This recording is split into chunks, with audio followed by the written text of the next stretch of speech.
This is a card which is just a freak of nature.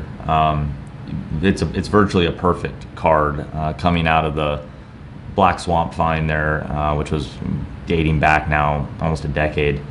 But it was a grouping of cards which were found perfectly preserved, perfectly stored, classic, like in the attic type of a scenario of 1910 E98. It's one of the rarest and most condition sensitive issues up until that find.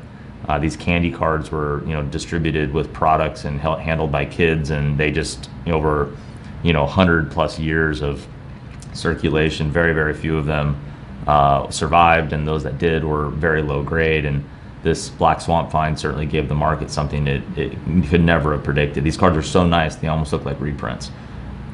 This particular example is a scarce green background. Most of these are red. The greens are considerably rarer.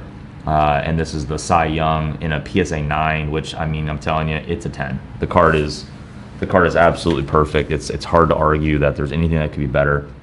And the eye appeal of the green is just so pretty. It's a recipient of our superior designation. It's us saying, in our opinion, the card looks even better than the assigned grade, which is just mind-blowing to say that here's a 9 from 110 years ago that is undergraded. But this card, in our opinion, is a 10.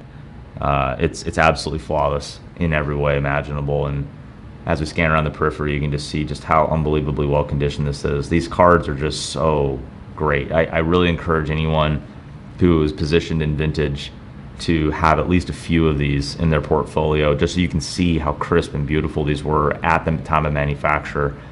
This is what they looked like when they came out of the product back, 100 and something years ago.